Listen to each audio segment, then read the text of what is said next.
자, 다음 수업 시작합니다. 음, 저번 시간에는 고구려의 전성기였던 광개토랑 장수왕에 대해서 본 거고, 이때 고구려의 광개토와 장수왕에게 밀려서 백제는 밑으로 남쪽으로 도망간다고 했었죠. 이 이후에 백제가 다시 중흥, 그러니까 나라를 다시 좀 살려보겠다라고 하는 이런저런 노력들을 합니다.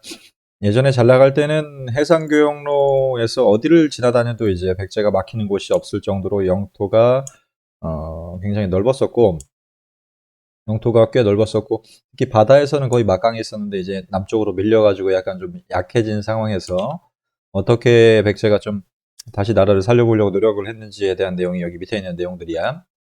어, 자, 일단 고구려가 계속 밀고 내려왔었기 때문에 백제는 혼자서는 막을 수 없어서 옆에 있었던 나라였던 신라와 동맹을 맺습니다. 신라와 백제의 동맹이라고 해서 라제 동맹이라고 합니다. 라제. 군법 측에서 라제 동맹을 체결을 했었어요. 원래 그러니까 장수왕 때 체결을 했었어요. 장수왕 때. 5세기 지금 5세기죠, 5세기. 요거 장수왕 때라고 밑에다 적어 놓으세요. 밑에다가 장수왕 때문에 체결을 했었는데 요 고구려의 팽창이 장수왕이야. 그랬는데 한강유역을 잃고서 웅진으로 이제 도망치게 되죠. 그리고 나서 나라가 이제 도망칠 때 왕도 살해를 당했었고, 백제 계로왕도 전사를 했었고, 그 아들인 문주왕이 웅진으로 전투를 했었기 때문에 왕도 죽었고 지금 수도도 뺏겼고 해가지고 굉장히 혼란스러운 상황이었었겠지. 그래가지고 한동안은 정신을 못 차렸었는데 그 문주왕 다음 왕이었던 동성왕 때부터는 다시 정신을 차리면서 신라하고 동맹도 좀 강화합니다. 그 귀족들 딸을 결혼시켜가지고 결혼 동맹을 맺게 되면서 서로 배신 못하게, 신라와 백제가 서로 배신을 못하게끔 결혼 동맹을 체결을 했었고, 그다음에 중국의 남쪽 나라하고 다시 교류를 시작을 합니다. 원래 근초고왕 때는 바다에 막히지 않고서 왔다 갔다 했었는데 고구려가 강력해지면서 이때 웅진으로 백제가 도망을 쳤고, 이때부터는 이쪽 중국으로 올라가는 바닷길이 고구려에 의해서 막히게 됐었어요. 그래가지고 중국이 고구려랑 이제 백제는 중국이랑 활발하게 교류를 하지 못했었는데, 동성왕 때부터는 중국의 남쪽 왕조, 여기 남쪽에 있는 중국의 여기 남쪽에 있는 왕조들이랑은 교류를 조금씩 하기 시작을 했었고, 그 다음에 중요한 것은 여기 무령왕이 중요하죠. 무령왕. 여러분들 무령왕은 지방의 22개 지역에 담로라고 하는 행정구역을 설치를 하고서 여기에다가 왕족들을 파견을 합니다. 왕족들을 파견을 해서 당시 지방에서 말 안 들었던 당시 왕의 권위가 땅에 떨어졌단 말이야. 왕이 고구려 왕한테 전사를 당했었고, 고구려의 공격으로 전사를 당했었고, 어린 왕이 갑자기 왕이 되는 상태에서 왕의 권위가 떨어져 있었기 때문에 왕의 말을 귀족들이 잘 안 듣는 상황에서 다시 왕권을 강화시키고 중앙 집권, 그러니까 중앙의 왕에게 권력을 집중시키기 위해서 무령왕은 어, 지방에 말 안 들었던 놈들을 이제 통제하기 시작을 했던 거죠. 지방에 말 안 들었던 귀족들을 통제하기 시작을 한다. 그리고 나서 제일 중요한 이쪽 백제왕 중에서는 제일 중요한 왕은 바로 성왕입니다. 성왕. 당시 백제가 한성에서 웅신으로 천도를 할 때는 갑자기 옮겼던 곳이었기 때문에 여기는 약간 산악지대로서 방어를 하기가 유리한 곳으로 수도를 옮겼던 겁니다. 그래서 농사가 잘 되는 지역은 아니었고 방어만 잘 할 수 있는 그런 지역이었었는데, 조금 여기 웅진 생활이 안정되고 나서부터는 이제 좀 국가를 좀 더 크게 발전시키기 위해서 농사도 잘 되고 하는 그런 평야지대인 사비 지역으로 천도를 하게 됩니다. 사비는 지금의 부여입니다. 부여. 내가 지금 따로 필기는 안 해주지만은 말로써 해주는 거는 밑에 여러분들이 깨알같이 필기를 해놔야 돼. 그게 전부 다 시험 문제에 힌트가 되고 해답이 될 수 있는 그런 내용들이기 때문에 그냥 한번 그냥 유튜브 보듯이 그냥 쭉 보면 안 되네. 이거 그냥 유튜브 아니야. 말로써 부연 설명을 해주는 거는 밑에다 깨알같이 하나씩 다 적어야 됩니다. 알겠죠? 사비는 지금의 부여입니다. 부여. 그리고 나라 이름도 백제가 아니라 아예 바꿉니다. 새롭게 나라 이름을 바꿔서 남부여라고 바꿉니다. 그러니까 나라 이름을 바꿨다는 거는 좀 새롭게 시작해보자는 거죠. 그 다음에 통치 조직, 여러 가지 조직들을, 제도들을 정비를 해가지고 중앙에 관청 22개를 설치합니다. 지금으로 치자면 청와대 관청을 22개로 만들었다는 거예요. 통일부, 교육부, 국방부 그런 식으로 해서 22개의 부를 만들었다는 거고, 지방은 총 수도는 5개 동네로 나누고, 그다음에 지방도 5개 동네로 나눠가지고 총 5부 5방이라고 이름을 붙입니다. 예를 들어서 이거는 뭐 연수방, 남동방, 뭐 중방, 방이 아니지. 연수부, 남동부, 중부, 강화부 뭐 이런 식으로 해가지고 수도를 5개로 나누고, 그 외 지방 5개 방은 뭐 경상방, 충청방, 뭐 전라방 그런 식으로 해서 5개의 방으로 지방을 나눈다는 소리입니다. 그렇게 해서 나라를 조금 안정화 시켜 놓았던 성왕은 다시 이제 옛날 자기들의 고향인 어디로 돌아가고 싶겠어? 여기 웅진, 사비는 웅진 바로 밑에 있어요. 여기 나오나? 여기 나오네. 웅진이 여기 있고 사비가 바로 밑에 있죠. 그런데 이제 성왕은 다시 자기들이 옛날 고향인 어디로 돌아가고 싶겠어? 여기 서울 지방으로 돌아가고 싶겠죠. 한성, 옛날 한성 지방으로 돌아가고 싶어서 신라와 협공을 해가지고 고구려를 공격을 해서 한강 지역을 일시적으로 회복을 합니다. 한강 지역을 일시적으로 회복을 했는데 갑자기 동맹국이었던 신라가 팀킬을 하기 시작하죠. 미친놈들이 갑자기 같이 빼앗고 나서 자기가 혼자 다 먹어버렸어요, 여기를. 그래서 이쪽 여기 서울 지방은 원래는 백제가 먹었었고, 이쪽에 강원도 지방은 신라가 차지를 했었는데 신라가 갑자기 쳐들어와가지고 여기 서울 지방까지 다 뺏어버렸어. 그래서 결국은 나제 동맹이 이때부터 깨지게 되고, 열받은 성왕은 복수하러 가야 될 거 아니야. 한강 유역을 뺏겼으니까. 자기네 서울 지방을 뺏겼기 때문에 복수하러 갔던 전투인 관산성 전투를 참여를 했다가 여기에서 전사를 하고 맙니다. 자기가 복수하러 갔다가 되려 당한 겁니다. 그래서 이때부터 백제는 완전히 내리막길로 내려가게 된다. 여기까지가 삼국의 초반의 경쟁 상황입니다. 삼국의 초반 경제 상황 다시 한번 정리를 하면은, 백제가 처음에 잘 나갔었고, 그 다음에 고구려가 잘 나갔었고, 그 사이에 백제가 좀 커보려고 했으나 신라가 이제 다 차지를 하게 되는 상황이 된다. 이때 신라의 왕은 여러분들 들어봤겠지만 진흥왕입니다. 신라의 전성기 때 왕인 진흥왕. 그래서 여러분들이 이쪽 페이지를 공부를 할 때는 일단 전성기 때 국왕 요 3명, 근초고, 광개토, 장수왕을 중심으로 공부를 하고 나머지 왕들도 그때그때 같이 보기를 바랍니다. 그리고 마지막으로 이제 나오게 되는 신라의 전성기 왕이 바로 진흥왕이죠. 진흥왕. 여러분들이 이제 진흥왕까지 중심적으로 공부를 한 다음에 그 옆에 다른 왕들도 짜잘하게 공부를 같이 하면 100점을 맞을 수가 있을 겁니다. 연습 문제를 좀 봅시다, 이제. 삼국의 상호 경쟁은 영토를 둘러싼 대결에서 점차 국가의 존망이 걸린 전쟁으로 확대되었다. 맞죠? 백제는 완전히 이제 망해가죠. 마지막에. 완전 망해갔죠. 맞는 얘기입니다. 고구려도 삼국의 경쟁 관계에서 광개토 장수왕 때 우위를 차지를 했었으나, 요 장수왕이 아들을 너무 많이 낳아가지고 나중에 왕위 계승 전쟁이 벌어져요. 왕좌의 게임이 벌어집니다. 그래서 고구려가 그 큰 영토를 많이 뺏겼던 거는 그 이후에 왕위 계승 전쟁 때문이었고, 그 사이에 신라가 틈을 타서 발전을 해가지고 진흥왕 때 전성기를 맞이하게 된다 라고 알아두면 됩니다. 그래서 고구려도 그렇게 해서 망하는 국가 전망의 전쟁이 시작이 되죠. 그다음에 삼국이 한강 유역을 차지하는 순서는 전성기 때 한강 유역을 다 차지를 합니다. 그래서 백제 먼저 차지를 하고 그 다음에 고구려, 신라기 때문에 X죠. 여기 다시 위쪽에 보면은 전성기 때는 여기 빈칸이 여기 안 메꿔졌었네. 한강 유역을 항상 차지를 하게 됩니다. 전성기 때 특히. 한강 유역이 제일 평야도 크고 우리나라의 좀 중심적인 위치였었기 때문에 거기를 차지하기 위해서 너도나도 경쟁하는 그런 관계였었다. 그다음에 광개토 대항능비에는 고구려가 사방 천하의 중심이라는 천하관, 내가 짱이다 라고 했었죠. 고구려가. 그런 천하관이 반영되어 있었다라. 동그라미고. 그다음에 백제와의 전투에서 국왕이 전사였던 고구려는 소수리망 때 누구와 수교를 해서 대의관계를 안정시켰을까? 전진이죠. 전진. 이건 별로 중요한 거 아닌데. 어디 갔어? 전진과 수교를 해서 대의관계를 안정시켰었다. 별로 중요하지 않습니다. 그냥 넘어가도 됩니다. 이거는 그냥 X표 쳐버려. 몰라도 돼.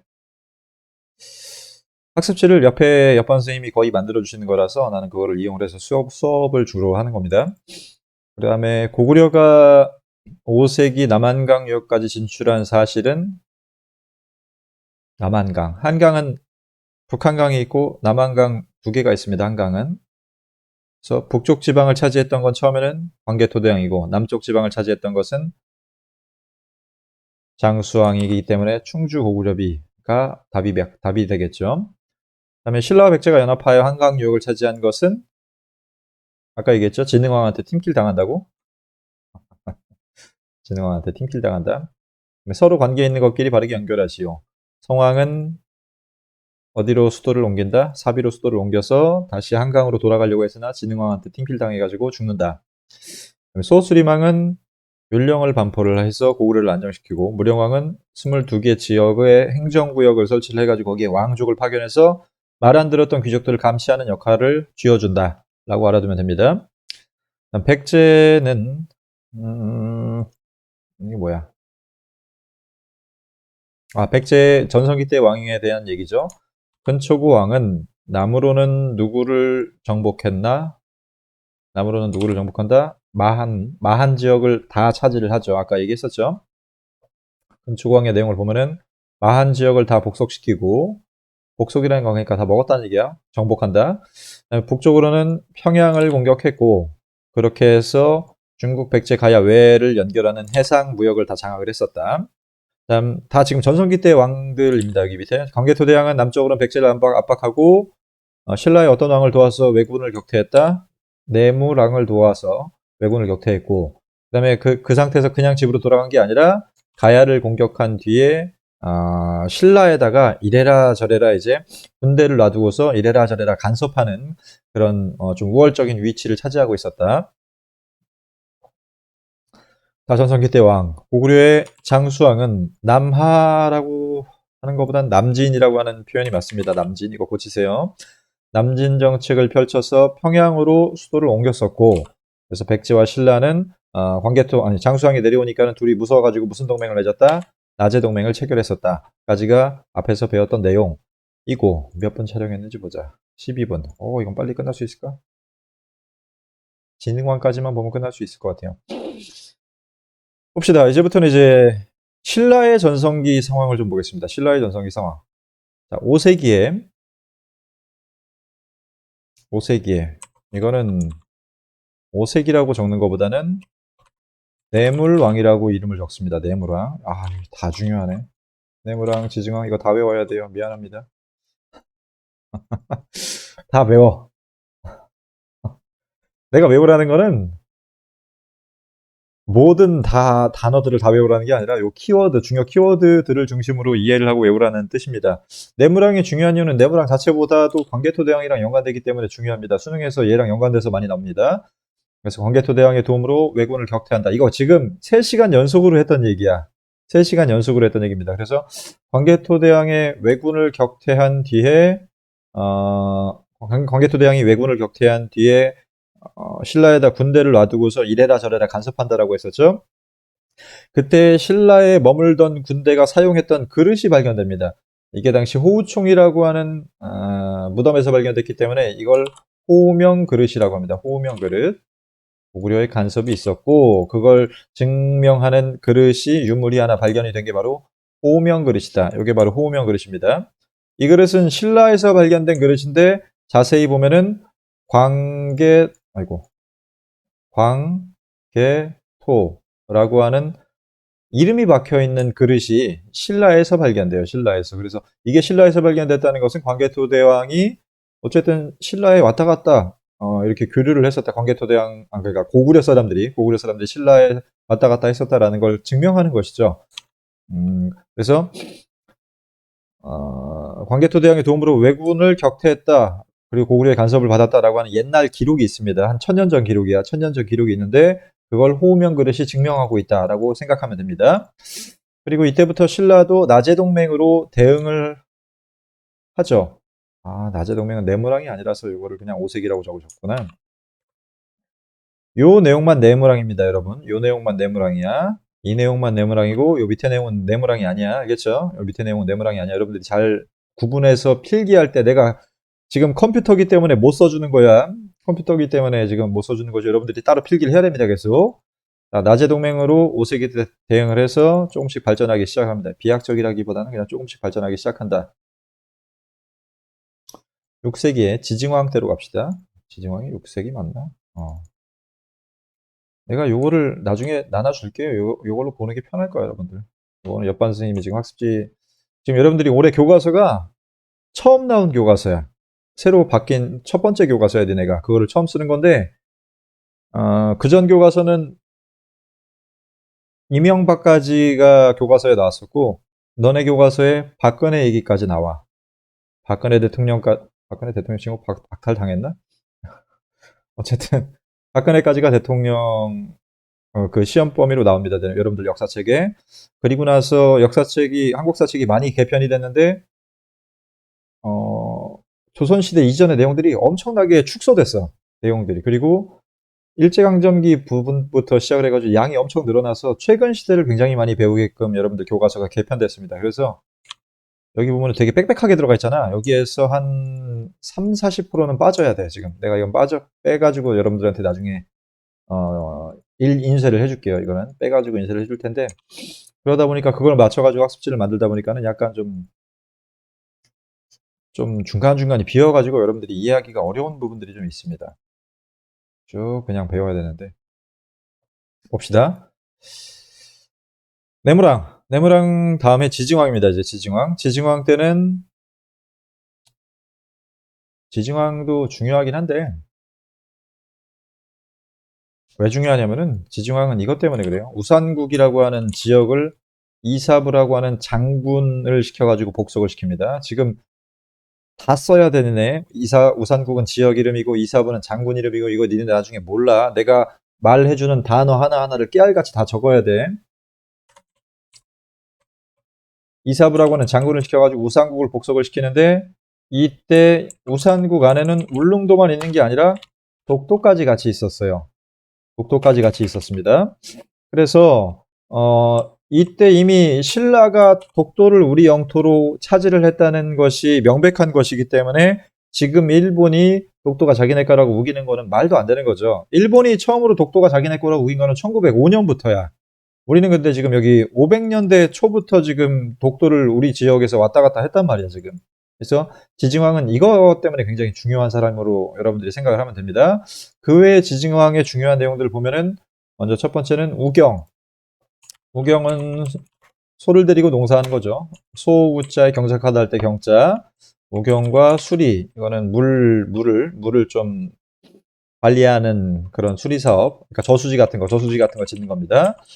그리고 나라 이름을 이때 이 사람도 바꿉니다. 나라 이름을 바꾼다는 거는 좀 새롭게 시작한다는 얘기죠. 원래 신라의 나라 이름은 사로국이야. 근데 사로국이 아니라 이때부터 신라라는 공식 명칭을 썼었고, 마립간이라고 하는 국왕의 명칭도 왕으로 바꿉니다. 왕. 마립간이라고 하는 국왕의 명칭도 정식으로 국왕으로 바꾼다. 그래서 우경, 신라, 왕, 그리고 우산국 정도 알아두면 됩니다. 지방행정 조직은 그냥 넘어가고. 버풍왕 봅시다. 버풍왕도 중요한데, 이 사람이 중요한 것은 가야랑도 연관되고 중앙집권에 있어서 핵심적인 좀 그런 제도 정비를 했던 사람이기 때문에, 특히 불교를 받아들이고 율령을 반포하는 다른 중앙집권 국가의 기본적인 특징들을 이 사람 버풍왕이 처음 했던 사람이기 때문에 중요합니다. 그래서 이때 이차돈이라고 하는 사람이 죽으면서 불교가 공인되는데, 요 관련된 얘기는 여러분들이 그냥 웹툰이 아니라 그냥 유튜브 같은 거 한번 찾아보세요. 이차돈이 누군지. 이차돈 찾아봐, 그냥. 이런 사람이 있어. 교과서에 나오나, 이 이야기가? 얘기를 하면 한도 끝도 없어가지고, 한국사는. 여러분들이 여기 지금 한 9페이지 가까이 배운 거는 대학교에 가면은 1년 내내 배운 내용이야. 여기까지 배운 내용이. 엄청나게 많은 내용이라서 얘기하려면 한도 끝도 없어, 지금. 양이 엄청나게 줄었네. 와. 여기 고구려의 천하관 관련된 자료도 여러분들 같이 보세요. 고구려는 자기가 짱이었다라고 하는 그런 천하관이 있어요. 천재, 하늘의 황제의 아들이었다. 옛날 추모왕이 주몽이야, 주몽. 주몽이 하늘의 아들이었대. 광개토대왕은 영락대왕이라고 불렀다. 은택은 하늘까지 미쳤고 위엄은 사면의 바다에 다 떨쳤다. 백제와 신라는 예로부터 고구려의 속민, 정복된 백성이라는 뜻이야. 그래서 조공을 해왔다, 이 새끼들. 약한 놈들이니까 조공을 해왔다. 이런 뜻으로 자기네가 짱이다라고 하는 그런 선화관이 있었다라는 겁니다. 그다음에 뭐 보다가 이거 갑자기 봤었지? 진흥왕보다 내가 왜 이거 보기 시작한 거야? 버풍왕 보다가 2차돈. 2차돈 내용이 있는지 좀 찾아보자. 없어. 2차돈 내용 그냥 여러분들이 찾아보세요. 그냥 이런 사람 신라 불교 공인에 큰 역할을 한 사람입니다. 이런 사람이 있습니다. 2차돈이 중심이 돼서 버풍왕에게 불교를 받아들이자라고 해서 불교가 받아들여집니다. 그다음에 금관가야. 가야는 총 6개 연맹이 있었는데 그 중에서 금관가야, 대가야, 아라가야, 비하가야 여러 가지 6개 가야가 있는데 그 중에서 한 개의 가야인 금관가야를 정복을 합니다. 그다음에 진흥왕이 중요한 것은 전성기 때이기 때문에 중요한 거야. 이쪽 표의 왕에서는 진흥왕을 중심으로 공부를 하되 요런 애들이 나올 수도 있다는 거야. 지징왕, 버풍왕이 좀 어렵게 나올 때는 수능에 이런 애들이 나올 수도 있다는 겁니다. 물론 우리 내신 중간고사, 기말고사에도 얘네들을 충분히 낼 수 있습니다. 물론 진흥왕 중심으로 내지만. 자, 이 사람은 군사 조직인 화랑도를 국가적인 그런 기관으로 개편을 하죠. 원래 화랑도는 어떤 지역에서 조금씩 운영되던 거였는데 국가 전체적으로 확대시켜서 개편을 합니다. 여기에서 나온 유명한 사람이 바로 이제 김유신 같은 신라의 삼국통일을 이루는 사람들이 많기 때문에 화랑도는 굉장히 중요한 조직 중에 하나다. 우리 통일이라고 하는 그 키워드는 한국사에서 굉장히 중요한 키워드야. 왜냐면은 우리가 아직 못했거든, 통일을. 한국이 통일을 못했기 때문에 나중에 북한이랑 통일을 할 수 있기 때문에 이런 통일하는 과정에서의 에피소드들, 교훈 같은 것들을 우리가 지금 남북한 통일에 어느 정도 좀 배울 점이 있지 않을까라고 하면서 통일에 관련된 역사에서의 키워드를 굉장히 중요하게 봅니다. 김유신이 여기 화랑도에서 나와가지고 삼국 통일을 하기 때문에 중요한 소재 중에 하나다. 화랑도는. 그다음에 전성기 때는 항상 여기 무슨 강 유역을 차지한다? 한강 유역을 차지를 했었고, 그래서 중국과 직접 교류를 하는데 이 중국과 직접 교류를 했던 성 이름을 여기다 적으세요. 당항성이라고 하는 성입니다. 자, 신라 전성기 때 진흥왕 때 영토인데 쭉쭉 이제 올라가죠. 쭉쭉 올라가서 당항성이라고 하는 곳에 성을 쌓고서 중국이랑 다이렉트로 교류를 하면서 당시 제일 선진국이 중국이기 때문에 얘네랑 교류를 하면서 신라가 굉장히 많이 발전합니다. 굉장히 많이 발전한다. 이렇게 해서 함경도 지방은 이쪽 지방을 얘기합니다. 여기 함경도 지방까지 영토를 확장했고 여기 함흥평야가 있는 곳이죠. 그래서 농사 잘 됐겠죠. 그리고 지금 지도상에 나오지만은 점령하는 지방마다 옛날 잘 나가는 왕들은 자기들이 이제 점령하고 나서 그걸 자랑하기 위해서 항상 뭘 세웠다라고 했었어요. 여기 비석을 세우죠. 비석. 진흥왕 총 5개의 비석을 세웁니다. 먼저 단양 지방에 적성비라는 걸 세웁니다. 적성비. 단양의 적성이라고 하는 성에다가 비석을 세워요. 단양 적성비 요쪽 지방 여기다가 세우고 요거는 생긴 것만 그냥 보세요. 이게 단양 적성비야. 이게 단양 적성비 이거에 관한 에피소드보다는 다른 에피소드 순수비와 관련된 에피소드가 더 중요합니다. 순수비 지금 장령 순수비 그리고 북한산 순수비, 황초령 순수비, 마운령 순수비 총 4개의 순수비가 있습니다. 이 순수비라는 것은 왕이 직접 와가지고 세운 비석들이야. 근데 왕이 여기에 이제 여기를 점령하고 나서 직접 들린 거죠. 그러면 여기 창녕은 원래 옛날에는 신라가 아니라 어떤 지역이었냐면은 어디였을까? 여기가 가야지방이었어요. 여기는 가야지방 백성들을 처음 보러 온 거야 왕이 점령하고서. 그다음에 마찬가지로 여기 북한산은 백제 지방이었겠죠. 한때는 고구려였다가 다시 잠깐 백제가 뺏었다가 신라가 팀킬해가지고 뺏었죠 다시. 그래서 여기는 백제 혹은 고구려 주민들이 살고 있었던 곳인데 또 처음 온 거야. 진흥왕이. 그다음에 여기 위에 황초령 마운령비는 고구려 지방이었는데 진흥왕이 점령하고서 그 백성들을 보러 처음 온 거야. 그러면은 야 내가 점령한 지방의 백성들이야. 그럼 걔네한테 다 죽여버려 아니면 잘해줄 거야. 너네 같으면 점령한 지역에 백성들이면은 걔네들을 다 죽일 거야, 잘해줄 거야? 그러면 꼭 죽인다고 하는 놈들이 많던데. 죽이면은 그게 왕이냐 또라이지. 어, 잘해줘야지. 이제부터 우리 백성인데, 이제부터 우리 백성인데 잘해줘야 된단 말이야. 아, 예를 들어서 우리가 미국을 점령했어. 그럼 미국 애들한테 잘해줘야지. 물론 일본 같은 놈들은 그냥 다 내가 일본을 별로 좋아하지 않아가지고 어쨌든 그 잘해주기 위해서 이제 왕이 뭐 음식도 쏘고 뭐 돈도 쏘고 뭐 그런 식으로 이제 행사 같은 거 벌이고서 여기다가 비석을 세우는 게 여기 나오는 장령비, 북한산 순수비, 황초령 순수비, 마운년 순수비 총 4개의 순수비라는 거야. 알겠죠? 요 순수비라는 것은 즉 진흥왕이 영토를 확장한 지역의 백성들을 좀 위로해줬던 그런 내용들을 나타내고 있습니다. 여기까지가 많이 했네. 여기까지가 신라의 전성기고 이제 신라가 전성기를 지나서 완전히 어떻게 삼국을 통일하는지를 다음 시간에 보겠습니다. 끝.